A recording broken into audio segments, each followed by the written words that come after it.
പെൺകുട്ടികളാണെങ്കിലും 9.5 വയസ്സ് തൊട്ട് നല്ല ഗ്രോത്ത് ഉണ്ടാവും. ആ സമയത്ത് നമ്മൾ നോക്കൂ, ആൺകുട്ടികളെക്കാൾ അവർ ഓവർടേക്ക് ചെയ്യും പെൺകുട്ടികൾ. ഹൈറ്റ് ഇല്ലാത്ത കുട്ടികൾക്ക് നിങ്ങൾ ബൂസ്റ്റ് കൊടുക്കൂ, ഹോർലിക്സ് കൊടുക്കൂ, ബോൺവിറ്റ് കൊടുക്കൂ, കുട്ടികൾ ഷാർപ്പർ, സ്ട്രോങ്ങർ, സ്മാർട്ടർ ആവും എന്നൊക്കെയുള്ള പരസ്യങ്ങളാണ് നമ്മൾ ചെറുപ്പം മുതലേ കണ്ടു വളരുന്നത്.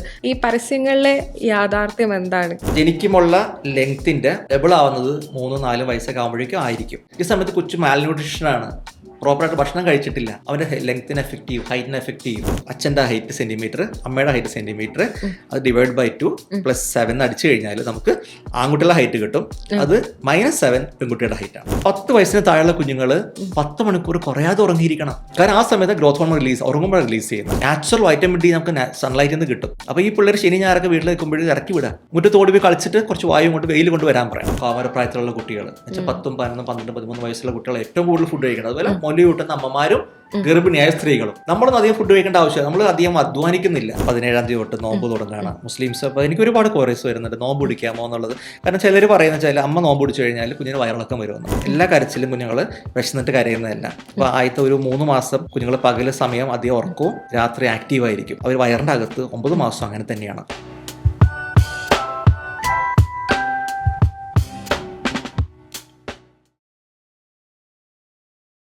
ഈ നമ്മൾ പരസ്യങ്ങളിൽ കാണുന്നുണ്ട്, ഹൈറ്റ് ഇല്ലാത്ത കുട്ടികൾക്ക് നിങ്ങൾ ബൂസ്റ്റ് കൊടുക്കൂ, ഹോർലിക്സ് കൊടുക്കൂ, ബോൺവിറ്റ് കൊടുക്കൂ, കുട്ടികൾ ഷാർപ്പർ, സ്ട്രോങ്ങർ, സ്മാർട്ടർ ആവും എന്നൊക്കെയുള്ള പരസ്യങ്ങളാണ് നമ്മൾ ചെറുപ്പം മുതലേ കണ്ടു വളരുന്നത്. ഞാൻ ഹൈറ്റ് കുറഞ്ഞ കുട്ടിയായതുകൊണ്ട് ഞാൻ കുറേ ഹോർലിക്സും ബൂസ്റ്റും ഒക്കെ കുടിച്ചിട്ടുണ്ട് ഹൈറ്റ് കൂടാൻ വേണ്ടി. പക്ഷേ എനിക്ക് ഹൈറ്റ് കൂടിയിട്ടില്ല. പിന്നീടാണ് നമുക്ക് മനസ്സിലായത് ജെനറ്റിക്സ് പരമായി വരുന്നതാണ്, വല്ല ബൂസ്റ്റോ ഹോർലിക്സോ കുടിച്ചാലൊന്നും ഹൈറ്റ് വരില്ല എന്നുള്ളത്. ശരിക്കും ഒരു പീഡിയാട്രീഷ്യനെ നമുക്ക് മുന്നിൽ കിട്ടുമ്പോൾ നമുക്ക് ചോദിക്കാണ്ടിരിക്കാൻ പറ്റില്ലല്ലോ, ഈ പരസ്യങ്ങളിലെ യാഥാർത്ഥ്യം എന്താണ്? നമ്മൾ പറയാൻ വെച്ചാൽ ജനറ്റിക് തീർച്ചയായിട്ടും അവിടെയുണ്ട്. എന്നാൽ ഇപ്പൊ ഇന്നിപ്പോൾ എൻ്റെ അടുത്ത് ഇടുക്കിന്ന് ഒരു കുട്ടി വന്നു. ഞാൻ പ്രാക്ടീസ് ചെയ്യുന്ന ആലുവയിലാണ്. പക്ഷെ അവൻ അത്ര ദൂരം അമ്മ കൊണ്ടുവരണമെന്നുണ്ടെങ്കിൽ എന്റെ വീഡിയോ കണ്ടിട്ട് തന്നെ വന്നതാണ്. പല ഡോക്ടേഴ്സിനെ കണ്ടു. അവർ പറയുന്നത് അവര് മറുപടി, അവൻ ഹാപ്പി അല്ലേ, അവൻ ആക്റ്റീവ് അല്ലേ, ബാക്കി കാര്യങ്ങളൊക്കെ ഓക്കെ അല്ലേ, ഹൈറ്റ് വെച്ചോളൂ. ചില ഡോക്ടേഴ്സ് പറയുന്നത് ഞങ്ങൾ നമ്മുടെ കമ്മ്യൂണിറ്റി കുറ്റം പറയുന്നതല്ല, എന്നാൽ പോലും താല്പര്യം വളരെ കുറവാണ്. കാരണം വല്ലവരും കുട്ടിയാണല്ലോ. നമ്മൾ നമ്മുടെ കുഞ്ഞാണെന്ന രീതിയിൽ അവരെ അപ്രോച്ച് ചെയ്യാം. അവരൊരു ചുമയ്ക്കോ പനിക്കോ ജലദോഷത്തിന് പോലും നമ്മുടെ അടുത്ത് വന്നു കഴിഞ്ഞാൽ ഒരു ഓപ്പർച്യൂണിറ്റിയാണ്. ഈ കുഞ്ഞിന്റെ ഹൈറ്റ് വെയിറ്റ് ഒന്ന് മോണിറ്റർ ചെയ്യണം, ഒന്ന് ശ്രദ്ധിക്കണം. കുറവുണ്ടെങ്കിൽ അല്ലാണ്ട് നമ്മൾ പനിക്ക് മരുന്ന് കൊടുത്ത് വിടുകയല്ലേ ചെയ്യേണ്ടത്. കാരണം ഇവര് വളർച്ചക്കുറവിന് വേണ്ടി നമ്മുടെ അടുത്ത് വരവ് വളരെ കുറവായിരിക്കും. കുഞ്ഞ് വെയിറ്റ് വെക്കുന്നില്ല, കുഞ്ഞ് ഹൈറ്റ് വെക്കുന്നില്ല, വളരുന്നില്ല എന്നുള്ള ഈ കേസ് കൊണ്ട് നമ്മുടെ അടുത്ത് വരത്തില്ല. പക്ഷെ ഇന്ന് ഞാൻ കാണുന്ന ഏറ്റവും വലിയൊരു അസുഖം ഇത് തന്നെയാണ്, വളർച്ചക്കുറവ്. അത് ഈ പറഞ്ഞ ഫിസിക്കലോ മെന്റലോ സോഷ്യലോ ആവാം. അപ്പൊ കുഞ്ഞ് നമ്മുടെ അടുത്ത് വരുമ്പോഴും ഇപ്പൊ നന്ന ചെറിയ കുട്ടിയാണെങ്കിൽ അവന്റെ മൈൽ സ്റ്റോൺസ് ചെക്ക് ചെയ്യുക. കുഞ്ഞ് സംസാരിക്കുന്നുണ്ടോ, അമ്മയെന്ന് വിളിച്ചോ, അല്ലെങ്കിൽ 1 വയസ്സ് കഴിഞ്ഞ കുഞ്ഞ് വൊക്കാബുലറി ഇൻക്രീസ് ആവുന്നുണ്ടോ, 6 മാസം 1.5 വയസ്സാകുമ്പോഴേക്കും ഒരു 10 വാക്ക് പഠിച്ചോ, 2 വയസ്സാകുമ്പോഴേക്കും 2 വാക്ക് ചേർത്ത് അമ്മേ വാ പാപ്പൻ താ എന്ന് പറഞ്ഞോ, അല്ല 2 വയസ്സ് കഴിഞ്ഞ് 3 വയസ്സിന് ഇടയിൽ അവൻ 3 വാക്ക് ചേർത്ത് സംസാരിക്കും 3 വയസ്സാകുമ്പോഴേക്കും. ചില പാട്ട് പറഞ്ഞ റൈംസ് പറഞ്ഞ കുട്ടികളോട് എൻ്റെ അടുത്ത് വരുന്നുണ്ട്. ഇതെല്ലാം ആ ഡോക്ടേഴ്സിന് പനി മാത്രം പരിശോധിക്കുകയില്ല, കഫത്തിന് മരുന്ന് കൊടുക്കില്ല ചെയ്യാം. ജസ്റ്റ് ഇത് കാര്യോടൊന്ന് ശ്രദ്ധിക്കാൻ പറയാ. ആ ബുക്ക് അമ്മയും കുഞ്ഞുള്ള ബുക്ക് ആ ബുക്ക് ഒന്ന് വായിക്കാൻ പറയാം അവരോട്. അതിൽ മൈൽ സ്റ്റോൺസ് കറക്റ്റ് ആണെന്ന് പോകണം ചെക്ക് ചെയ്യാൻ പറയാം.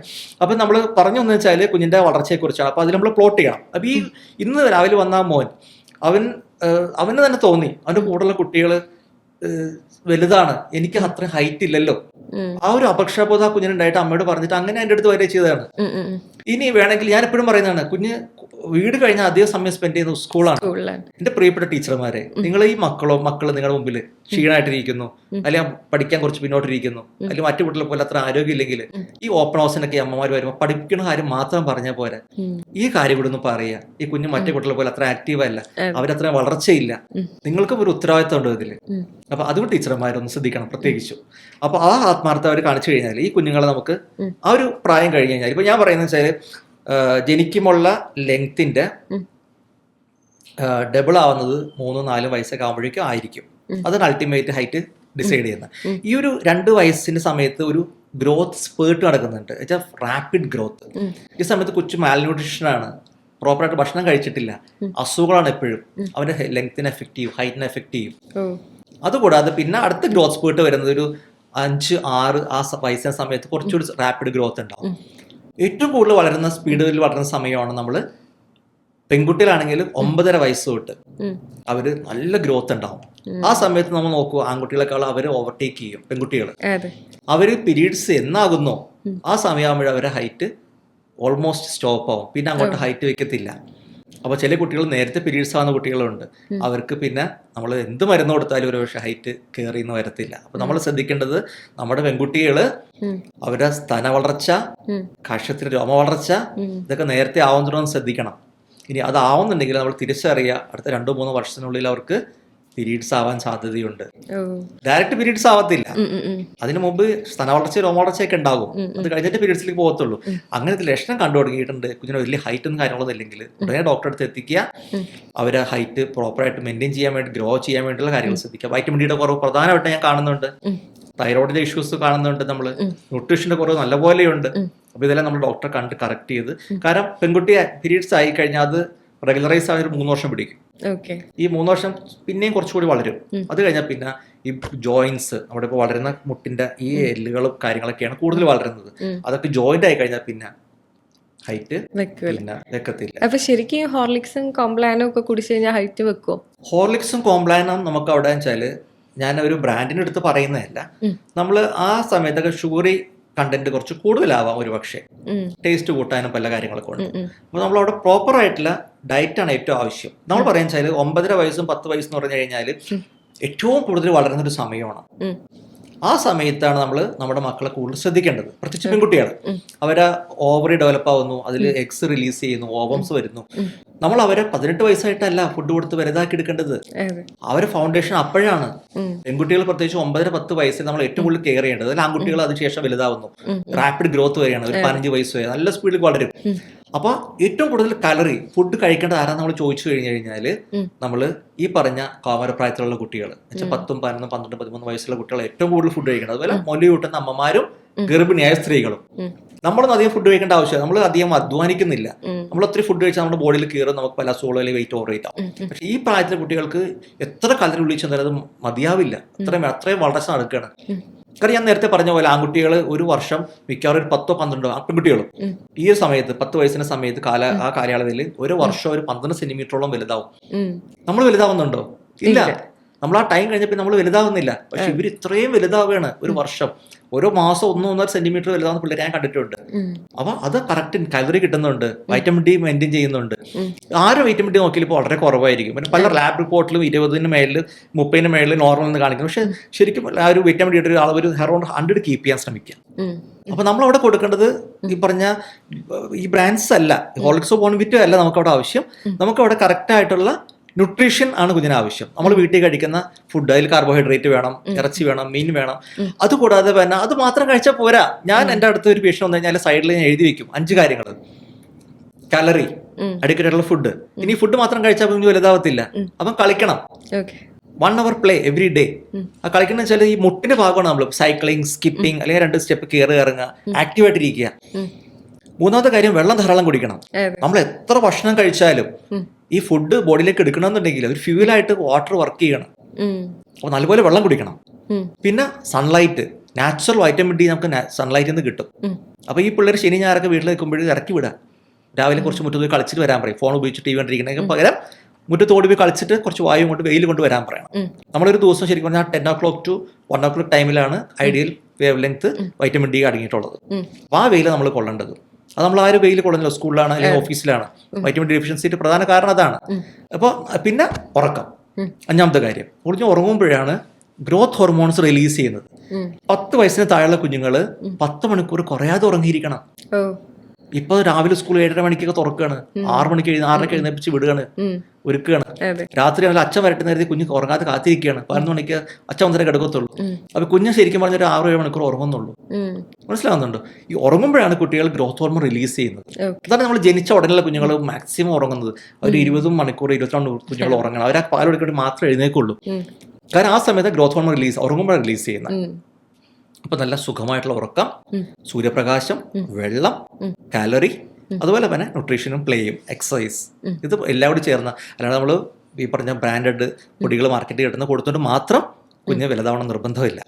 പിന്നെ മറ്റു അസുഖങ്ങളില്ലാതിരിക്കുക, നമ്മൾ റൂൾ ഔട്ട് ചെയ്യണം. ഇപ്പൊ ഞാനിപ്പോൾ എൻ്റെ അടുത്ത് വരുന്ന പേഷ്യൻസിൻ്റെ അടുത്ത് നമ്മൾ എന്ത് ചെയ്യണം വെച്ചാൽ, ഇപ്പൊ നമ്മുടെ ഒരു ഗ്രോത്ത് ചാർട്ട് ഉണ്ട്.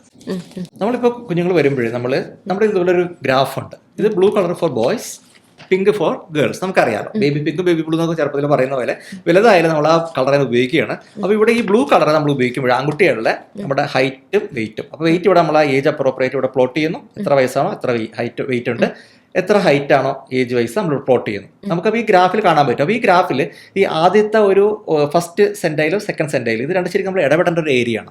ചിലപ്പോൾ റെഡ് ലൈനിൽ താഴെ പിന്നെ ഒരു രക്ഷയിൽ നമ്മൾ ഇടപെട്ടേ ഒക്കും. ഇനി ബാക്കി മേളിലൊക്കെ പോകുന്നതോറും കുഴപ്പമില്ല. നമുക്ക് എന്താ ചെയ്യണമെന്ന് വെച്ചാൽ പാരൻസിന്റെ ഹൈറ്റും അച്ഛൻ്റെ അമ്മയുടെ ഹൈറ്റും ഇവിടെ പ്ലോട്ട് ചെയ്ത് നമുക്കൊരു കുഞ്ഞിന് ടാർഗറ്റ് ഹൈറ്റ് നമുക്ക് കിട്ടും. അപ്പോൾ ഫാദറിന്റെ ഹൈറ്റും മദറിന്റെ ഹൈറ്റും നമ്മൾ പ്ലോട്ട് ചെയ്തിട്ട് അല്ലെങ്കിൽ എഴുതി വെച്ചിട്ട് നമുക്ക് അതിന്റെ കാൽക്കുലേഷൻ ഉണ്ട്. അച്ഛൻ്റെ ഹൈറ്റ് സെന്റിമീറ്റർ, അമ്മയുടെ ഹൈറ്റ് സെന്റിമീറ്റർ, അത് ഡിവൈഡ് ബൈ 2 + 7 അടിച്ചു കഴിഞ്ഞാൽ നമുക്ക് ആൺകുട്ടികളുടെ ഹൈറ്റ് കിട്ടും. അത് -7 പെൺകുട്ടിയുടെ ഹൈറ്റ് ആണ്. ഓക്കെ, അപ്പൊ ഈ സാധനം നമ്മൾ ടാർഗറ്റ് ഹൈറ്റ് ആണ്. പക്ഷെ 18 വയസ്സാകുമ്പോൾ കിട്ടിയിരിക്കേണ്ട ഹൈറ്റിന്റെ ഉദ്ദേശമാണ്. അപ്പൊ കുട്ടി നേരത്തെ ചോദിച്ച പോലെ ഹൈറ്റ് കുറവായിരുന്നു, വിഷമം ഉണ്ടായിരുന്നു, അതും ഇതൊക്കെ കഴിച്ചു ഹൈറ്റ് കൂടാൻ. നമ്മൾ പാരന്റ്സിന്റെ ഹൈറ്റ് നമ്മൾ നോക്കി ടാർഗറ്റിൽ ഇവിടെ പ്ലോട്ട് ചെയ്യും. നിലവിലെ ഹൈറ്റ് എവിടെ നിന്ന് പ്ലോട്ട് ചെയ്യും. ഇത് ആ ടാർഗറ്റിലേക്കാണോ പൊക്കൊണ്ടിരിക്കണം നമുക്ക് അറിയാൻ പറ്റും. ആ ലൈനിലാണെങ്കിൽ വെൽ ആൻഡ് ഗുഡ്, നമ്മൾ ഒരു ടെൻഷനും വേണ്ട, എത്തിക്കോളും.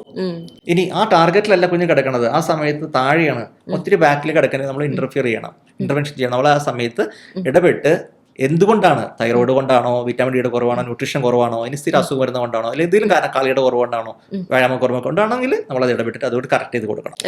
നമ്മളപ്പോൾ ഇതിൽ നമ്മൾ നോക്കുന്ന വെച്ചാൽ ഇപ്പോൾ ഒത്തിരി മേളിലൊക്കെ ആണെങ്കിൽ ഹൈറ്റും വെയിറ്റ് ഒക്കെ ഉണ്ട്. നമ്മുടെ ഇവിടെ ഒരു ബാലൻസ് നമുക്ക് അറിയാം, ഒബേസിറ്റി ഉണ്ടെന്നൊക്കെ അറിയാൻ പറ്റും. ആ ഹൈറ്റിനുള്ള വെയിറ്റ് ആണോ കറക്റ്റ് ആണോ, അപ്പോൾ അതുകൂടെ നമുക്ക് ഇതിൽ പാരൻസിന് പറഞ്ഞ് മനസ്സിലാക്കി കൊടുക്കാൻ പറ്റും. അപ്പോൾ നമ്മൾ ചെയ്യണമെന്ന് വെച്ചാൽ ഈ ഗ്രാഫിൽ പ്ലോട്ട് ചെയ്തിട്ട് കറക്റ്റായിട്ട് കുഞ്ഞിൻ്റെ ഹൈറ്റും വെയിറ്റ് ഒക്കെ ഓക്കെ ആയിട്ടാണ് പോകുന്നതെന്ന് ഉറപ്പ് വരുത്തി കഴിഞ്ഞ ശേഷം, കാരണം ഞാൻ ഒരു കാര്യം നമ്മൾ പറയുന്ന വെച്ചാൽ ഇപ്പോൾ ഞാൻ ഈ ഗ്രാഫിൽ ഞാൻ നേരത്തെ പറഞ്ഞ പോലെ ഈ ഗ്രാഫ് നിങ്ങൾക്ക് നോക്കുകയാണെങ്കിൽ ഇതിൽ നമുക്ക് ഞാൻ ഈ ഗ്രോത്ത് സ്പീഡ് നോക്കും. ഇവിടെ ഈ 10 വയസ്സിൻ്റെ ഈ സമയം തൊട്ട് നല്ല റാപ്പിഡ് ഗ്രോത്ത് ആണ് ഇവിടെ സംഭവിച്ചുകൊണ്ടിരിക്കുന്നത്. അത് കഴിഞ്ഞ് പിന്നെ ഇത്തിരി സ്ലോ ആവും. പെൺകുട്ടികളാണെങ്കിലോ നോക്കൂ, ഈ 10 വയസ്സിൽ റാപ്പിഡ് ഗ്രോത്ത് ഹൈറ്റ് കിട്ടിയിട്ട് നേരത്തെ തന്നെ ആൺകുട്ടികളെക്കാളും നേരത്തെ തന്നെ അവരുടെ ഹൈറ്റ് ഫ്ലാറ്റ് ആവാണ് ഇവിടെ. പിന്നെ വളർച്ച വളരെ കുറവാണ്. പെൺകുട്ടികൾ ശരിക്കും പറഞ്ഞാൽ പീരീഡ് സെറ്റ് ഒരു 13-14 വയസ്സ് കഴിഞ്ഞാൽ പിന്നെ ഗ്രാഫ് ശരിക്കും ഓഫായി പോവാണ്. പിന്നെ ഹൈറ്റ് കാര്യമായിട്ട് വയ്ക്കത്തില്ല. ആൺകുട്ടികൾ പിന്നെയും ആ ഗ്രാഫിൽ കുറച്ച് സാധ്യതകളുണ്ട്, അവസാനം വരെ പോകാനുള്ള സാധ്യതകളുണ്ട്. 18 വയസ്സാണെങ്കിലും ചിലർ കുറച്ചുകൂടെ എക്സ്റ്റെൻഡ് ചെയ്യും. ചില വീഡിയോകൾ ഞാൻ കണ്ടിട്ടുണ്ട്, ആരാ പറഞ്ഞ് ആൺകുട്ടികളും പെൺകുട്ടികളും ഒരുപോലെ 18-20 വയസ്സ് വരെയൊക്കെ ഹൈറ്റ് വയ്ക്കുന്നൊക്കെ ചില വീഡിയോസ് ഞാൻ കേട്ടിട്ടുണ്ട്. പക്ഷേ അതിലൊന്നും അർത്ഥമില്ല. ഇതാണ് കറക്റ്റ് നമ്മൾ ശ്രദ്ധിക്കുക. അപ്പോൾ ഹൈറ്റ് കുറവായിട്ട് കാണണമെങ്കിൽ നമ്മൾ ഇനി ചില ഗൈനക്കോളജിസ്റ്റ് അടുത്തോ അല്ലെങ്കിൽ എൻഡോക്രോളജിസ്റ്റ് അടുത്ത് പോയി കഴിഞ്ഞാൽ നമുക്ക് ഈ പീരീഡ്സും കാര്യങ്ങളൊക്കെ വരുന്ന കുറച്ച് ഡിലേ ആക്കിയിട്ട് വേണമെങ്കിൽ എന്തെങ്കിലും അഡീഷണൽ ഫുഡോ മറ്റോ കാര്യങ്ങളോ വിറ്റാമിൻ ഡിയോ ഗ്രോത്ത് ഹോർമോൺസ് കൊടുത്തിട്ട് കുറച്ചുകൂടി ഹൈറ്റ് കിട്ടുന്നത്. കാരണം ഹൈറ്റ് വളരെ ഇമ്പോർട്ടൻ്റ് ആണ് ഇന്നത്തെ കാലത്ത് ഏത് കാര്യത്തിനാണെങ്കിലും. അപ്പോൾ നമ്മളുടെ ചാനലിൽ ഫസ്റ്റ് പീഡിയാട്രിഷ്യൻ്റെ ഇൻ്റർവ്യൂ ആണ് ഡോക്ടർ അനസിൻ്റെ. ഇത്രയും സമയം നമ്മളോട് സംസാരിച്ചതിലും ഒരുപാട് എക്സാമ്പിൾസ് പറഞ്ഞതിലും, അതായത് അമ്മയും കുഞ്ഞും എന്ന് പറഞ്ഞ ബുക്കിന്റെ ഇമ്പോർട്ടൻസ് എത്രത്തോളമാണ് എന്നാണ് നമ്മൾ ഈ മുഴുവൻ. ഇനിയിപ്പോ നമുക്കിപ്പോ ബ്രസ്റ്റ് ഫീഡിങ്ങിനെ കുറിച്ച് നമ്മൾ ഒത്തിരി പറഞ്ഞു, ന്യൂട്രീഷനെ കുറിച്ചും ഞാൻ കാർഡ് കയറി പറഞ്ഞിട്ടുണ്ട്, ഗ്രോത്ത് ഡെവലപ്മെന്റിനെ കുറിച്ച് നല്ലപോലെ കവർ ചെയ്ത് പോയിട്ടുണ്ട്. മൊബൈൽ ഫോണിന്റെ ഉപയോഗത്തെ കുറിച്ച് നമ്മൾ അത് റെസ്ട്രിക്റ്റ് ചെയ്യണം ഉറപ്പായിട്ടും. 3 വയസ്സ് വരെ ഫോൺ കൊടുക്കരുതെന്ന് പറഞ്ഞിട്ടുണ്ട്. ഇനിയിപ്പോൾ റംസാൻ വരികയാണ്, 17-ാം തീയതി തൊട്ട് നോമ്പ് തുടങ്ങുകയാണ് മുസ്ലിംസ്. അപ്പോൾ എനിക്ക് ഒരുപാട് ക്വയറീസ് വരുന്നുണ്ട്, നോമ്പ് പിടിക്കാമോ എന്നുള്ളത്. കാരണം ചിലർ പറയുന്ന വെച്ചാൽ അമ്മ നോമ്പ് പിടിച്ചു കഴിഞ്ഞാൽ കുഞ്ഞിന് വയറിളക്കം വരുമെന്ന്. ഇത് തെറ്റിദ്ധാരണയുണ്ട്, മിഥ്യധാരണയാണ്. അത് ഒരു പ്രശ്നമില്ല, അമ്മ ആരോഗ്യമുണ്ട്, മുലപ്പാൽ ഉണ്ടാകും. അത് ഒരു ഫാസ്റ്റിംഗ് ചെയ്തുകൊണ്ട് മുലപ്പാൽ കുറഞ്ഞു പോകത്തുമില്ല. ഇനി ഫാസ്റ്റിംഗ് ചെയ്തുകൊണ്ട് തന്നെ ഇപ്പൊ കുഞ്ഞിന് വയറിളക്കം വരുന്നൊന്നും കാര്യമില്ല. ആ സമയത്ത് നമുക്ക് വേറെ എന്തെങ്കിലും എക്സ്ട്രാ സാധനം കൊടുക്കുമ്പോഴായിരിക്കും വയറിളക്കം വരുന്നത്. ഫാസ്റ്റ് ചെയ്ത മുലപ്പാൽ കുടിച്ചുകൊണ്ട് മാത്രമായിരിക്കത്തില്ല. അപ്പൊ അതുകൊണ്ട് ദയവ് ചെയ്ത് നോമ്പ് പിടിക്കാൻ താല്പര്യമുള്ളവരാണെങ്കിൽ നോമ്പ് ധൈര്യമായിട്ട് പിടിച്ചോ, കുഞ്ഞിനെ ഒരു കാര്യത്തിൽ എഫക്ട് ചെയ്യത്തില്ല, നല്ല കാര്യം തന്നെയാണ്. അതുകൂടാതെ തന്നെ നമ്മളിപ്പോ ഈ കഷായം, ലേഹ്യം, അരിഷ്ടം സംഭവങ്ങളൊക്കെ നമ്മൾ അമ്മമാർക്ക് പ്രസവരക്ഷയായിട്ട് കൊടുക്കുന്നുണ്ട്. അമ്മ എന്ന് കഴിച്ചാലും ഇത് മുലപ്പാലിൽ കൂടെ നമ്മൾക്ക് ഒത്തിരി ബ്രസ്റ്റ് ഫീഡിങ്ങിനെ കുറിച്ച് വീഡിയോസ് ടോപ്പിക് പറഞ്ഞുകൊണ്ട് ഞാനത് കൂടി ആഡ് ചെയ്യുന്നു. അത് അമ്മ കഴിക്കുന്ന ഓരോ സാധനവും മുലപ്പാലിൽ കൂടെ കുഞ്ഞിന്റെ വയറിലെത്തും, കുഞ്ഞിനെ അത് എഫക്ട് ചെയ്യും. അപ്പൊ അമ്മയ്ക്ക് കൊടുക്കേണ്ട, ആരോഗ്യത്തിന് കൊടുക്കേണ്ട മരുന്ന് കുഞ്ഞിന്റെ വയറ്റിലെത്തുകയാണ്. ഒത്തിരി കുട്ടികൾ വരുന്നുണ്ട് കരഞ്ഞുകൊണ്ട്, രാത്രിയിൽ ബഹളമാണ്, ഗ്യാസ് കയറിയിട്ട് അവർക്ക് പറ്റുന്നില്ല. നമ്മൾ ഈ മരുന്ന് നിർത്തി കഴിയുമ്പോൾ കുഞ്ഞുങ്ങൾ റിലീഫ് കിട്ടുന്നുണ്ട്.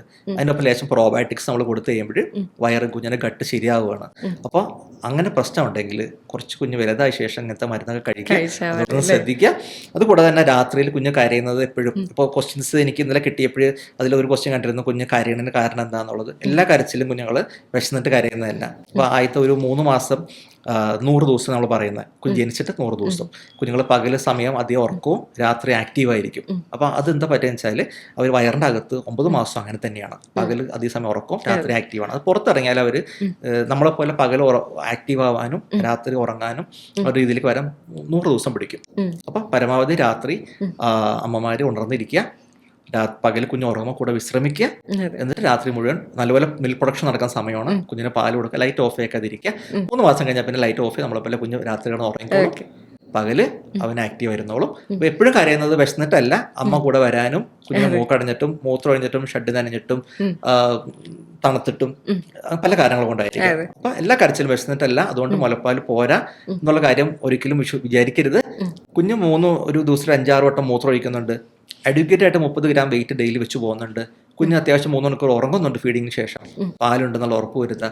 ഒരു മുല കൊടുക്കും, മറ്റേ മുല ഇറ്റുന്നുണ്ട്, പാലുണ്ട്, ധൈര്യമായിട്ട് പാല് കൊടുക്കുക. വേറെ പൊടിപ്പാലിലേക്ക് ഒരു കാരണവശാലും നമ്മൾ പോകരുത്. ഓക്കെ, അപ്പോൾ ഇത്രയും സമയം നമ്മളോട് സംസാരിച്ചതിൽ താങ്ക് യു ഡോക്ടർ. നമുക്ക് ഇനിയും ഒരുപാട് സെഷൻസ് നമുക്ക് ഡോക്ടറിൽ ഇരിക്കണം. Thank you so much.